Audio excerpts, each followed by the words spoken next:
Namaste, and welcome to our continuing series, Evenings with Sraddhalu.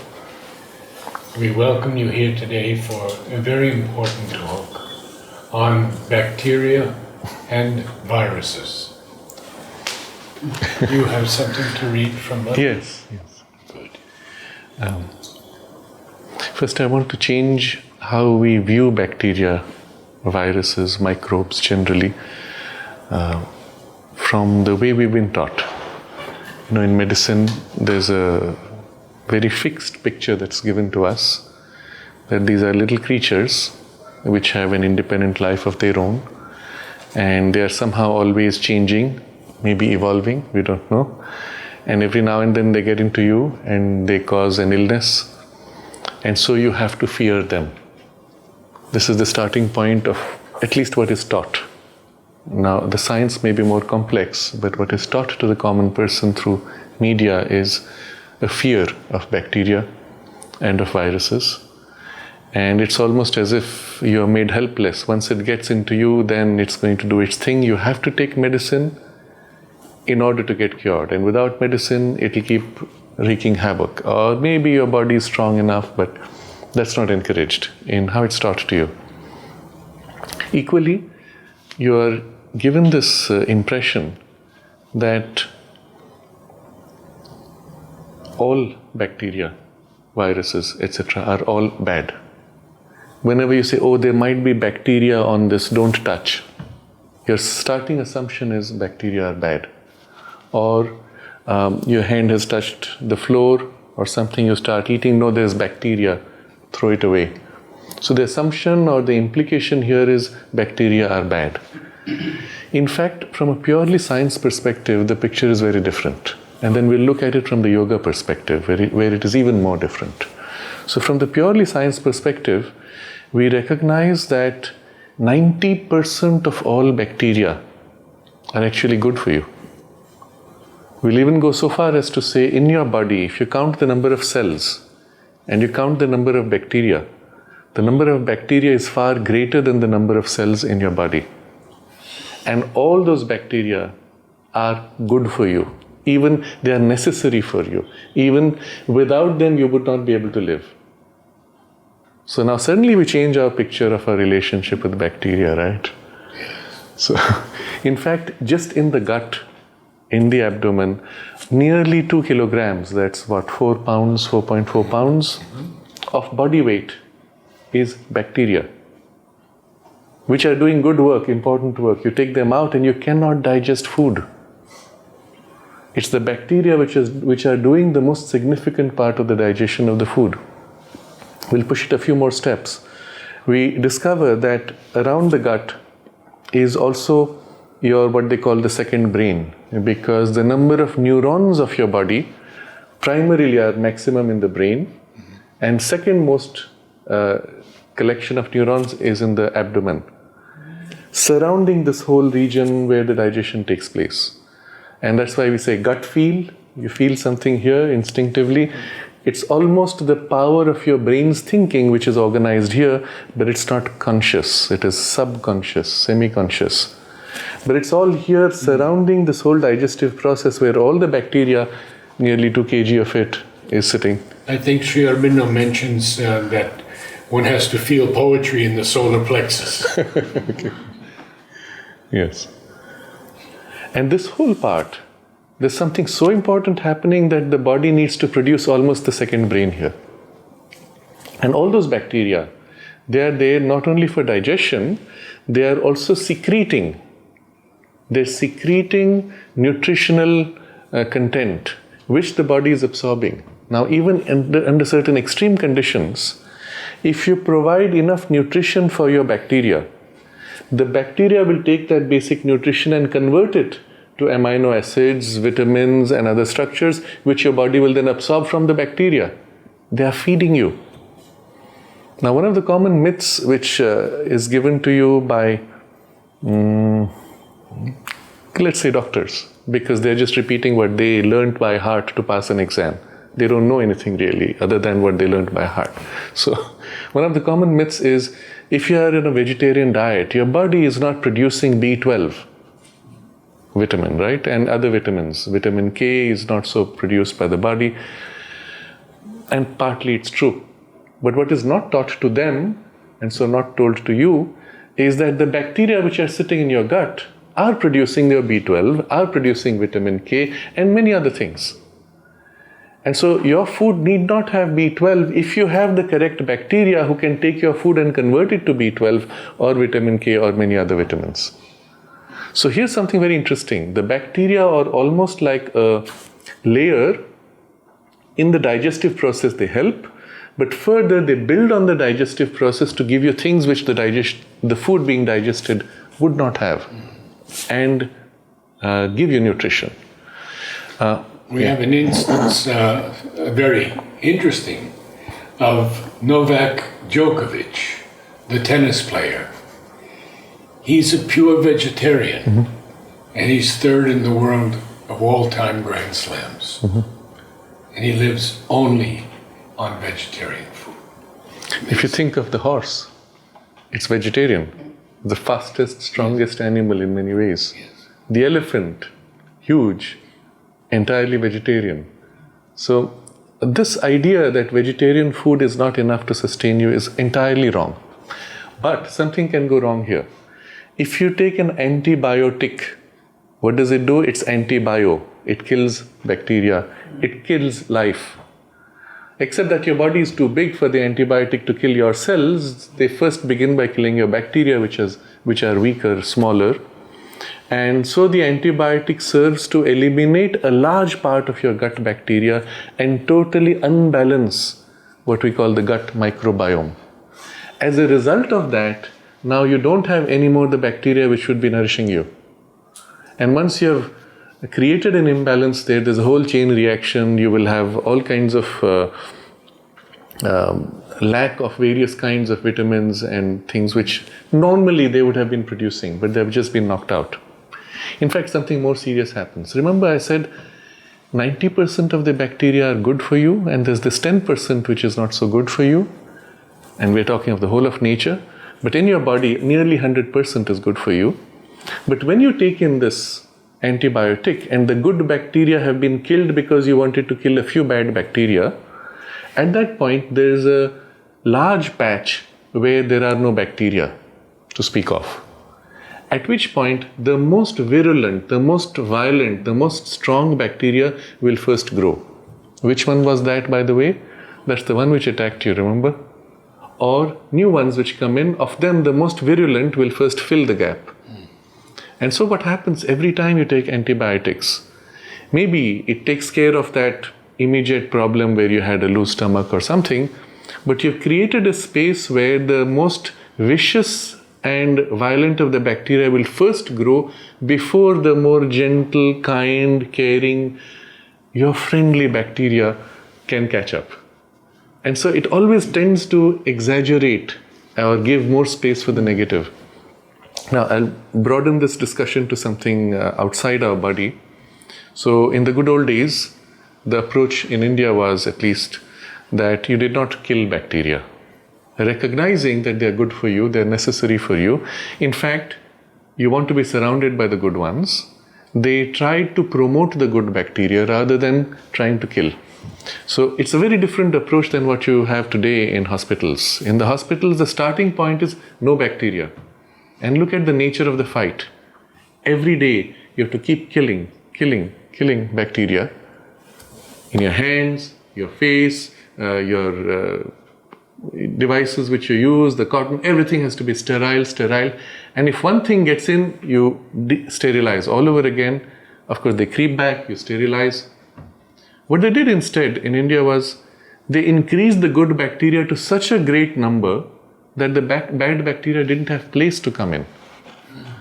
So if you go back barely 20 or 30 years, it's not so long, you would have seen even in Pondicherry, every morning they would take a little bit of cow dung, mix it by hand in a bucket of water, and then splash this mixed water in front of the house. precisely the space that you have to step upon before you enter the house. And if in the house your floor was mud, as it was in many of the villages, they would splash it on the mud floor equally. And if you ask them, what are you doing? They'll say, we are purifying the house. Now here comes the modern medicine. Let's not give any other name to it. Modern medicine, which now is the accepted norm, which is, how horrible. You're actually spreading more bacteria, which are full in the cow dung is full of the bacteria. You're spreading more bacteria. How can this be? It's not purifying, you're dirtying it. So they ridiculed it to such an extent that people stopped doing this. And as a result, their immunity actually went down. What was happening meanwhile, when they were doing this was, you spread this cow dung, which is full of good bacteria, into that entire space in front of the house. So as you walk in, your feet are, so to say, picking up the good bacteria. The air in that space is full of good bacteria, and whatever you may be carrying is as if being washed away. You enter the house where you live, it's full of good bacteria in the air. So even if you come in sick, you're breathing in more good bacteria than bad bacteria, and there's a process of purification that's taking place. Actually, it was purifying. If you understand the sense of purity as goodness coming in, rather than blank coming in. You see, our concept of purity is sterility, where there's nothing. Yes. But if you think of it as a positive, affirming goodness, then you're filling the space with goodness. Right? I have seen this many times. I've seen it all through India. Many of you have seen it, I'm sure. Yes. And of course, there was one condition for this to work, which will not work today, by the way, for many of the houses. The cows should have been healthy, normal cows to whom you did not give antibiotics. Yes. Because the moment you have given them antibiotics, you have messed up their gut biome, and which is now following a chain reaction. Unfortunately, almost all the cows today, which are being prepared for milk, are being pumped with antibiotics and with hormones to lactate them, and the result is a completely unbalanced gut biome and urine. By the way, the urine of the cow was also considered to be a purifying agent and even a medicinal agent for healing all kinds of illnesses, but not other animals. That's the interesting thing. And the reason for this, we'll come to it when we look at the yogic perspective of bacteria and viruses. But just to anticipate that, the reason for this is the consciousness of the cow, which is one of the most sattvic animals among all. And as a result, the bacteria which they carry are also highly sattvic, highly pure in the sense of filling with goodness and well-being.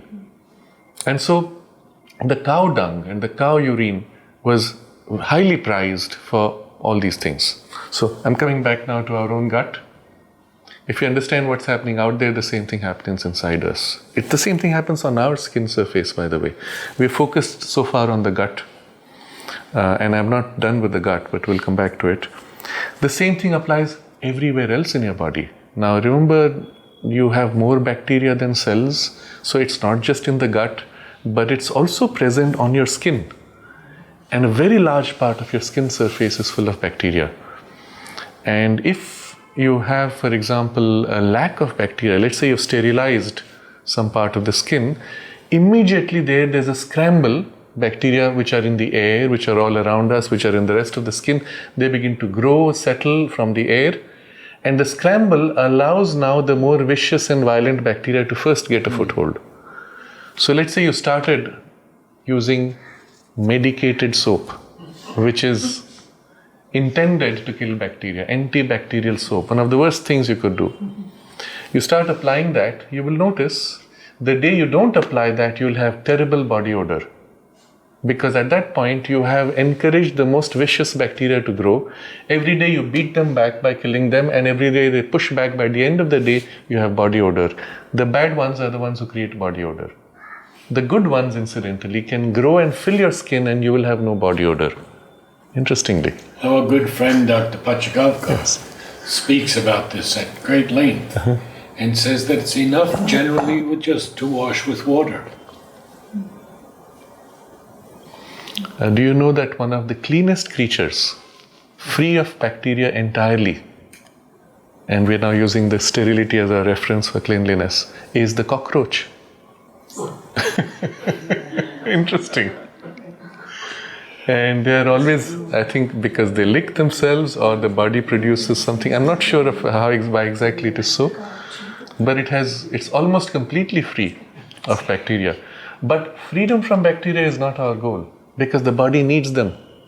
And looking at the skin now, just as with the gut, the good bacteria on your skin are providing a layer of protection from ultraviolet rays, from excessive dehydration.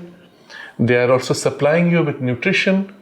They are also breaking down the waste that your body puts out through the pores, and they break down the waste in a way that your body does not smell. So ideally, as Dr. Pachikaukar said, you don't need to apply medicated soap. You do not need to make it sterile. It's harmful, in fact, but on condition that you have not already done it.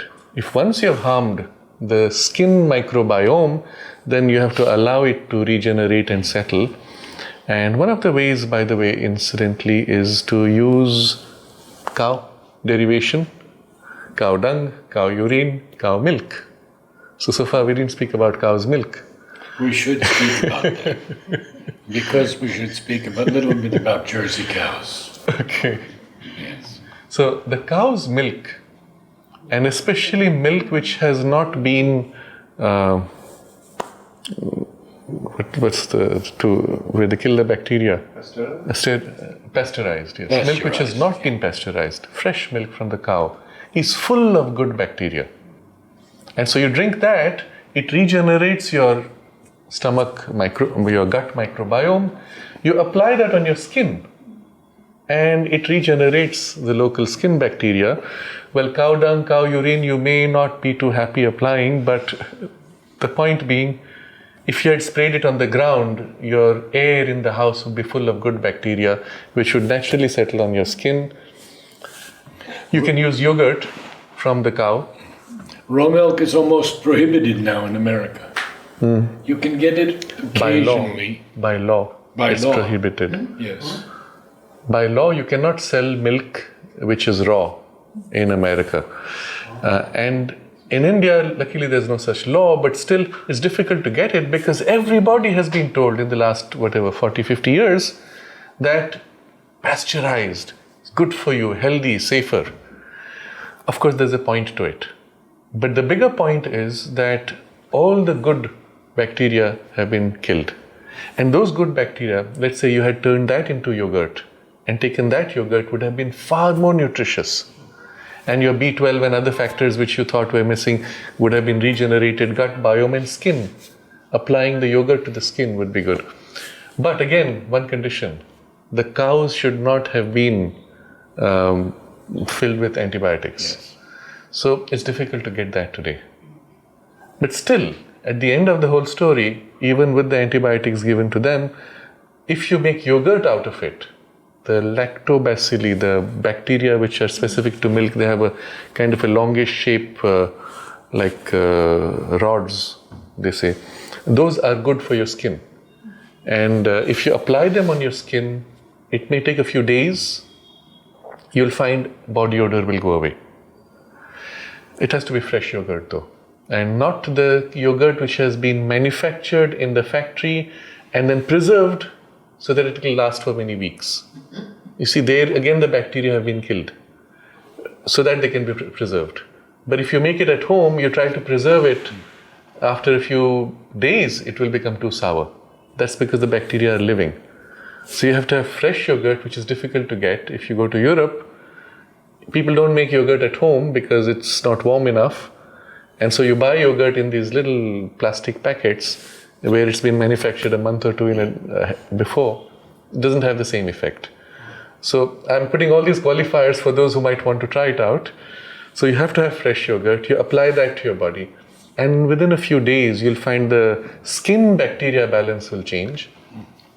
Body odor will change. You will even find perhaps a pleasant odor, or at the very least, you will not have any bad odor. But one more thing which will happen is you will feel your skin in better shape. It will not dry out as easily. A lot of people who have problem of skin itching, you'll find the problems go away. And these are quite remarkable things. And with different people, you'll have different results, but always positive. So far we've touched gut bacteria, skin bacteria, and then there are bacteria in other places, in your hair. Do you know that the primary cause of dandruff is the imbalance between two kinds of bacteria? And when that balance is set right, you do not have dandruff at all. So every time that you have used medicated shampoo, which is killing bacteria to get rid of dandruff, you're again breaking that balance and again allowing the dandruff, the more vicious bacteria, to come back, and the chain continues. So again, what was the good old days? What did you do? You put yogurt. Some people put eggs, by the way, interestingly, egg white or stirred egg, which again you allow to ferment slightly. In one of the things they do also, it's called congee in South India. You take rice with water and you ferment it overnight. And the next day you can use that water, you can drink it, it's very good, it's a probiotic, good for your gut health. You can apply it on the body, you can put it on your hair. So all of this is to show you that our current understanding is actually completely wrong. It's based on this wrong idea of our relationship with nature. And it came, well, in the industrial mindset where we had to dominate, and whatever we found was not what we want, we had to kill and remove to flatten and destroy. And that's what we've been doing to nature, to our forests and to everything else, and then to our body. There's one more factor in the gut bacteria. Of course, there are other parts of the body which have their own specific bacteria, by the way. There are microbes which are attached to eyelashes. It's a very strange thing. They live only on the eyelashes and nowhere else in the body. You will not find them anywhere else except the eyelashes. Isn't that a strange idea? And they live near the root of the eyelashes. There are equally specialized bacteria inside the ears, inside the nose, inside the mouth, all kinds of crevices in the body where the bacteria are doing good work. What they do, we don't even know, because we never bothered to study them, because bacteria are bad. Remember, that was the wrong idea. Okay, coming back to the gut bacteria, we have now discovered something even more interesting. Increasingly, the nature of the bacteria in the gut is being associated with a whole host of illnesses and their cures, including epilepsy, including connections with brain degeneration, Alzheimer's, including nervous degeneration diseases, including depression, and various other mental disorders, which are very specific to the brain functioning, have been linked to a particular balance or imbalance of gut bacteria. And you have to start wondering, what is there in the gut that's affecting the brain? Because we were taught that there's actually a blood-brain barrier which prevents bacteria from entering the brain region.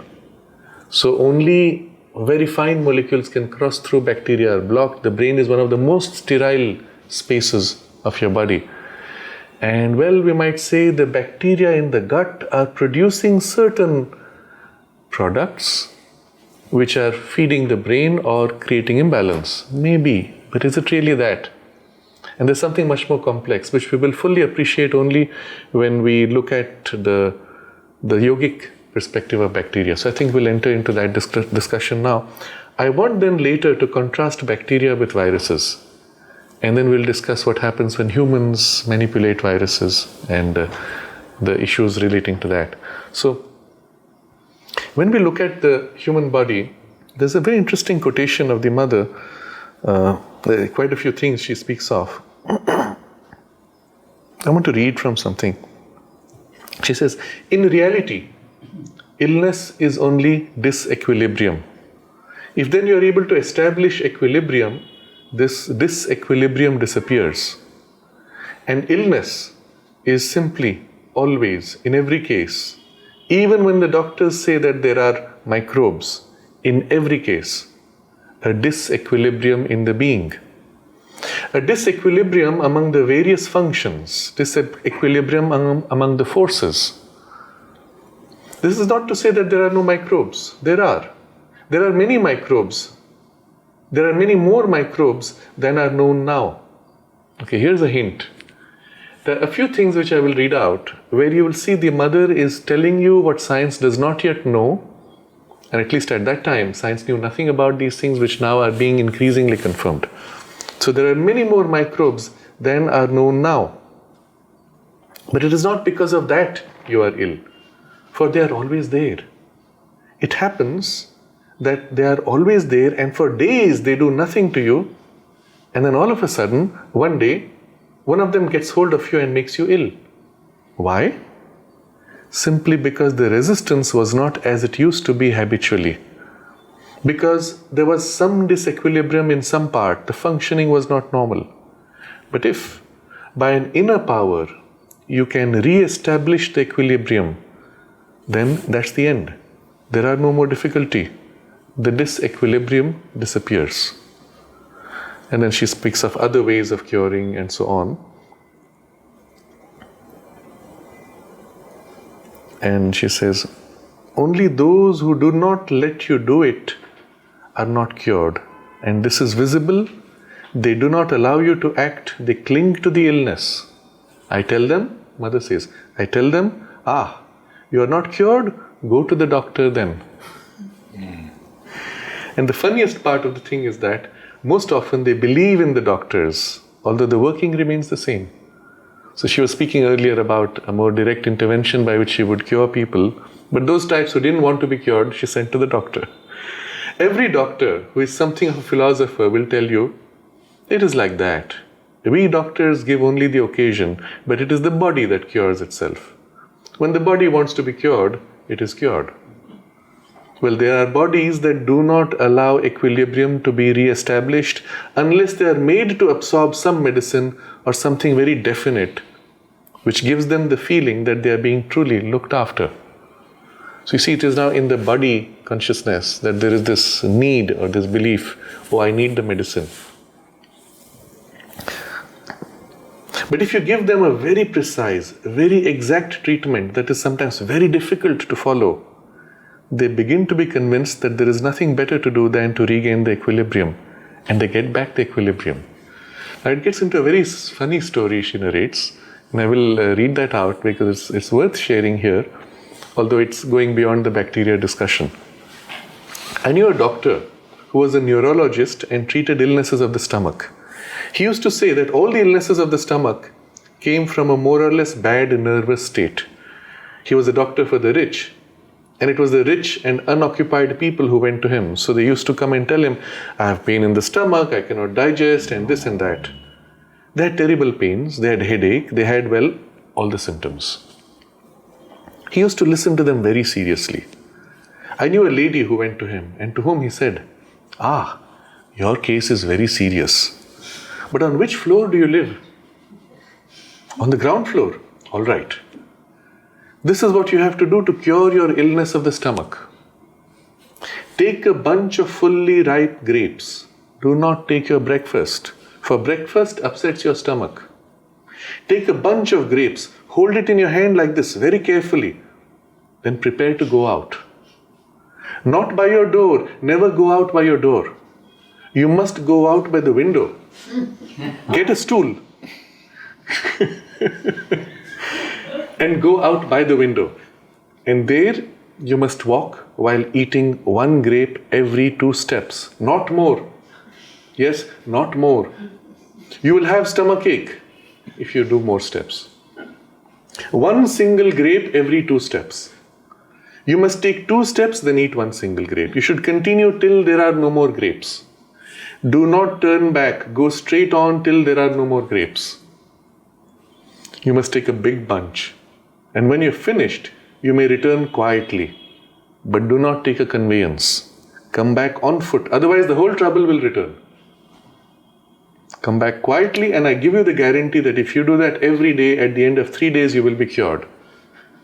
So she's quoting the doctor in all this. And then mother says, and in fact, this lady was cured.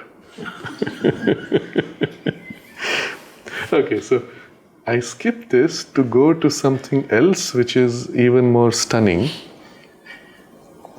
which is from a statement that Sri Aurobindo makes. Sri Aurobindo says something which is in his Thoughts and Aphorisms. Now, the aphorisms are an extraordinary gift. There's so many things he has covered there. It's all categorized into three broad categories of karma, bhakti, and jnana. But there's so many things he has given there which blow your mind. And it is a useful exercise. You read one aphorism and let it blow your mind, think of the implications, then go to the next, and what you thought was blown mind will get further blown up. So he takes you through a series of insights and breakthroughs. So there's a whole section where he talks about health and illness. And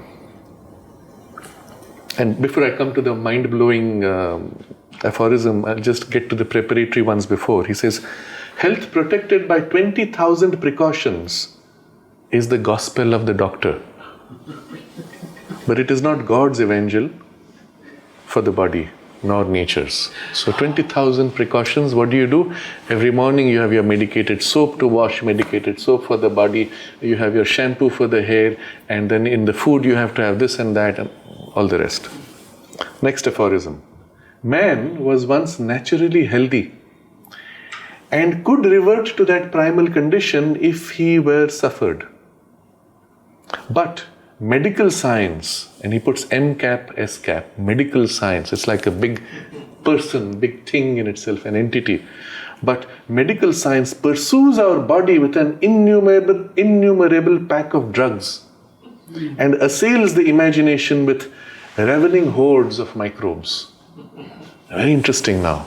Because already here you're beginning to wonder, what is this? So first he's criticizing this innumerable pack of drugs.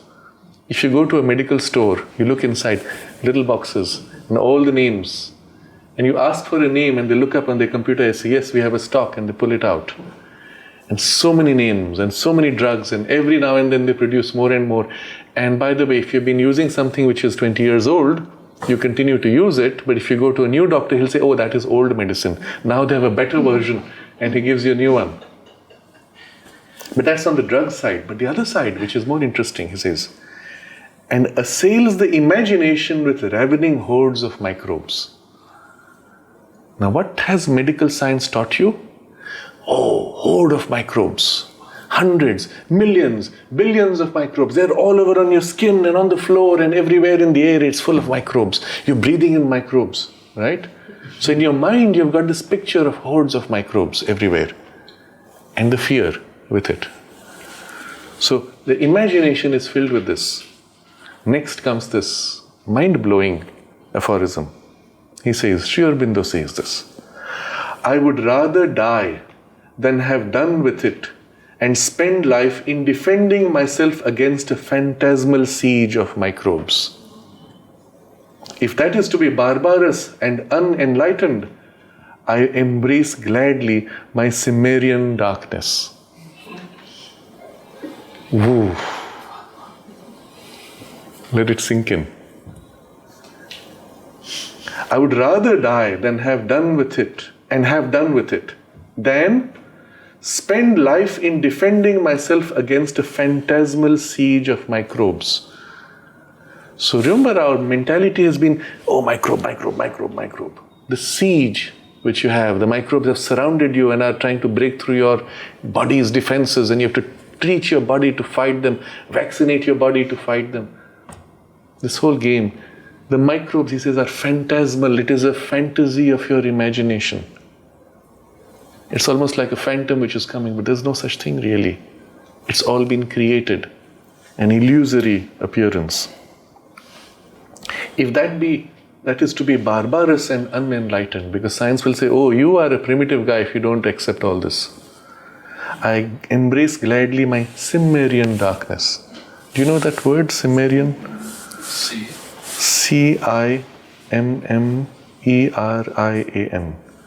Cimmerian darkness. It's a nomadic tribe from Asia Minor, member of mythical people living in... No, Cimmerian, it's different. Member of a mythical people living in perpetual mist and darkness near the land of the dead. So it's like really barbaric people who live in darkness, who don't want light. And if Sri Aurobindo's statement that I would rather die than spend my life defending against these hordes of phantasmal microbes, that obviously this fellow is unenlightened. He doesn't know about science. He's uneducated, right? That's what you would say. That's the Cimmerian darkness, bordering on death. Because from science's perspective, if you don't believe this, you are practically dead, because the microbes are going to invade you anyway, right? So I look at the next two, because it will kind of complete the idea. Surgeons save and cure by cutting and maiming. Think about it. You maim the body, you leave it permanently damaged. Surgeons save and cure by cutting and maiming. Why not rather seek to discover nature's direct, all-powerful remedies? And next aphorism. It should take long for self-cure to replace medicine because of the fear, self-distrust, and unnatural physical reliance on drugs, which medical science has taught to our minds and bodies and made our second nature. So think of it this way, the programming has gone so deep, he says you can't knock it out just like that. It should take long for self-cure to replace medicine. Okay, you've been programmed for a few generations, let's say last 4 or 5 generations. So maybe in a couple of more generations we could undo the programming. But right now you have fear, self-distrust, you don't trust yourself, and unnatural physical reliance on drugs. Not only that, the medical science has taught to our minds and bodies and made our second nature. It's almost as if the body and mind needs this, it's part of your nature to have those drugs. So, the point of this, of course, is just because you've read this Sri Aurobindo statement, I would rather die than do this, please don't stop your drugs. Because you have already built a reliance on them. If you suddenly stop them, you'll end up with bigger problems. So what you can do, of course, is build gradually a greater strength and recognize the place of the drugs assisting you not only physically but much more also in the mind. And every time you take your medicines or drugs, invoke the help, let that amplify the result of the drugs, and maybe you might find over time you may taper down the need for the drugs, and so give your body and your mind the conviction that actually you're strong enough. But it takes time, so take your time. And then the next one, maybe we close this discussion.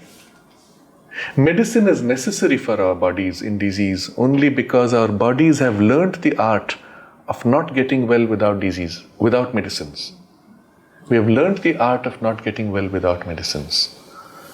Even so, one sees often that the moment nature chooses for recovery is that in which the life is abandoned as hopeless by the doctors.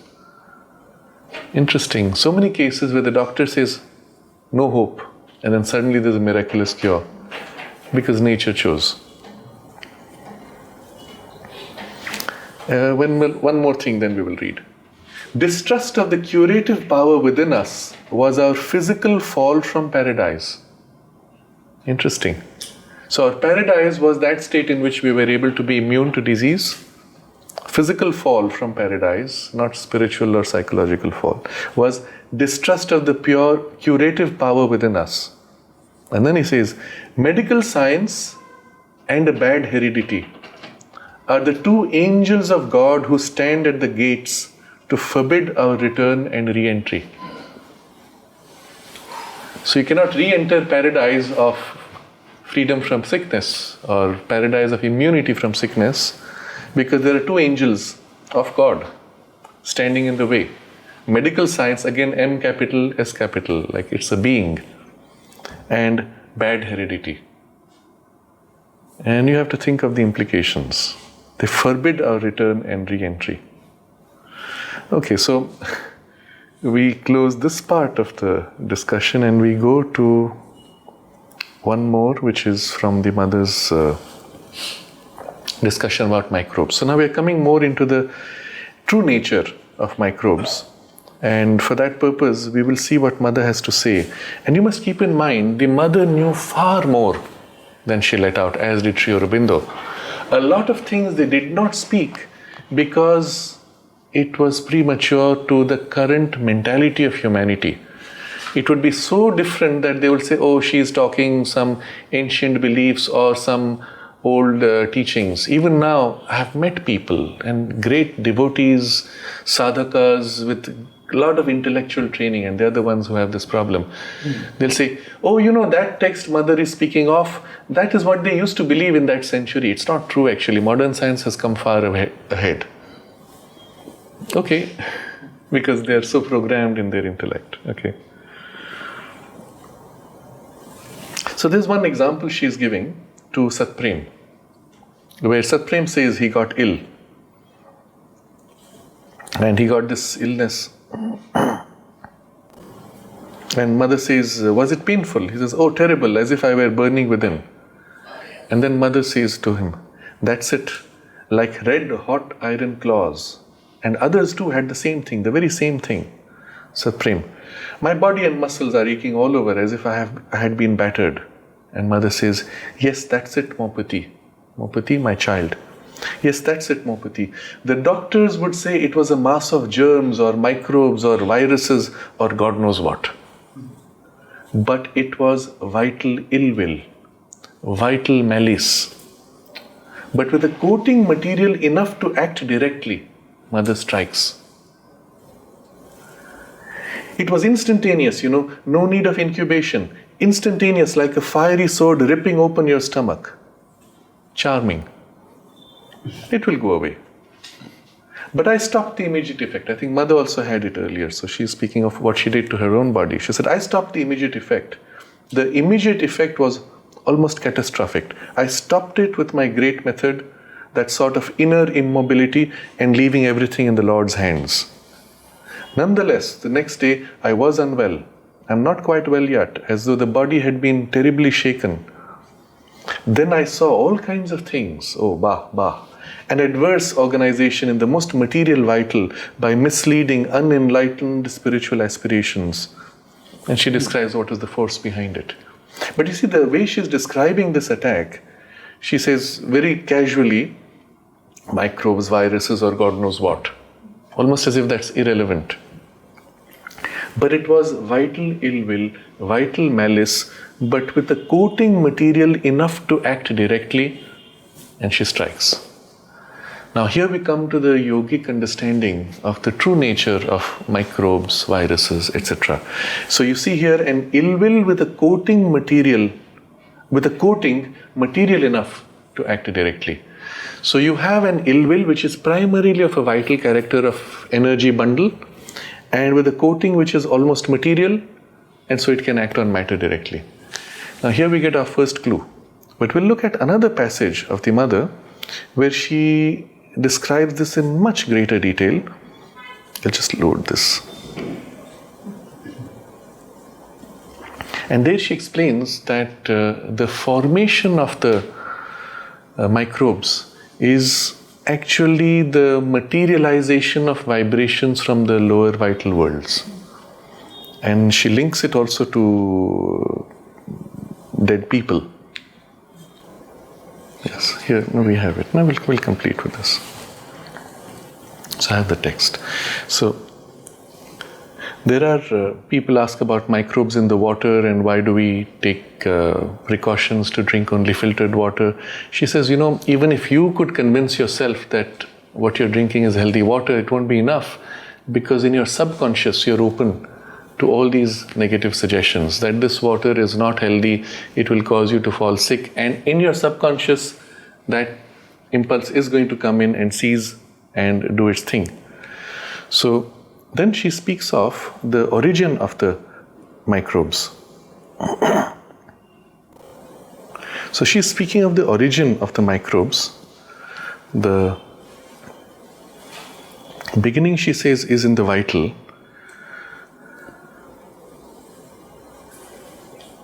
Now, without going to that extreme, there are in the physical atmosphere, the earth atmosphere, numerous small entities which you do not see. For your sight is too limited, but which move about in your atmosphere. Some of them are quite nice, others very wicked. Generally, these little entities are produced by the disintegration of vital beings. they pollulate. And these form quite an unpleasant mass. There are some which do very fine things. I believe I narrated to you the story of the little beings who tugged at my sari to tell me that the milk was about to boil. But all of them are not so good. Some of them like to play ugly little tricks, wicked little pranks. So most often it is they who are behind an accident. And she's talking about the accidents. And then if there is a group of such small entities, they may clash with one another because among themselves they do not have a very peaceful life. Clashing with one another, fighting, destroying, demolishing each other. And that is the origin of microbes. So lower vital beings very close to the physical plane, and because it's their nature to be, in conflict and chaos, they are fighting, they're breaking down each other, and that, demolishing each other, and that is the origin of microbes. They are forces of disintegration, but they continue to be alive even in their divided forms, and this is the origin of germs and microbes. Therefore, most microbes have behind them a bad will, and that is what makes them so dangerous. And unless one knows the quality and kind of bad will and is capable of acting upon it, there is a 99% chance of not finding the true and complete remedy. And now she summarizes. The microbe is a very material expression of something living in a subtle physical world, and that is why these very microbes that are always around you, within you, for years together, do not make you ill, and then suddenly they make you fall ill. There is another reason. The origin of the microbes and their support lie in a disharmony in the being's receptivity to the adverse force. And then she gives the example of what happened in Japan, where she had caught that plague, and she managed to defeat. She didn't take medicine because she had the occult power. She recognized what the being was, and she managed to defeat it. And then she explains that the people who had died, the air was full of the microbes of illness, and there was the fear and all that. But the people who had died in the war, their degenerating vital bodies, that was leading to the formation of these microbes and germs. And internally, it's finally an energy that you're battling, and an ill will inside that energy, which is the root cause of it. So now we come back to that earlier discussion where she said that, to Satprem, she said that there was this ill will and with a material coating. So it could go bang straight into the body. And now we're going to take a step back. All microbes are essentially formations of life energy approaching matter. So the lower vital world and the subtle physical, that's the band in which the energy bundles, tiny, not distinct enough to have an individuality, but broken up. And as a group, they might have a group tendency, that acquiring almost a material character of coating, that becomes the base of what we see as microbes and viruses. Bacteria generally. Let's put microbes as bacteria and viruses. We will look at the distinction between the two and the implications of this knowledge in greater detail when we have our next session. But just to quickly summarize what we have looked at. We started with this big picture of our current conception and relationship towards microbes and viruses. Well, let's for the moment stay with microbes. But we actually saw that 90% of all microbes are really good for us. Our body has more microbes than cells. Our abdomen, gut, skin, etc. depend on microbe, not only for good health, but for our basic nutrition and survival. And in the old days, rather than trying to kill microbes and sterilize, the approach was to spread good bacteria. And now you can think of it as good vibrations, which is behind the bacteria. You see, with the material form. Good vibrations spreading, purifying the air, and therefore with that there is no place for the bad will or bad bacteria to grow.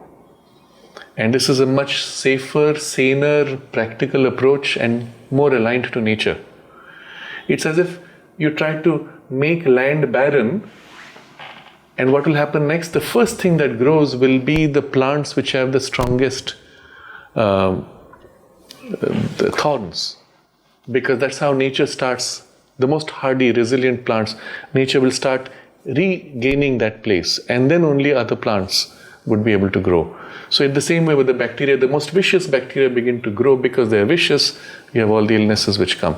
So we now review all bacteria, not as merely physical independent entities, but formations from the vital turning to the physical at a very borderline edge, contain largely formed of little beings, lower vital tiny beings, and the ill will of the beings clashing make for the bad bacteria. Goodwill of the good beings working together make for the good bacteria. And of course there is 90% goodness, 10% illness in the bacteria as we experience them. But as Mother said, there are far more bacteria than we know. And now we understand why. Because for every vibration, there is an equivalent bacteria which expresses that vibration. So with this background, we will explore this yogic perspective of bacteria and then look at what happens when human beings start manipulating bacteria and viruses. Thank you so much.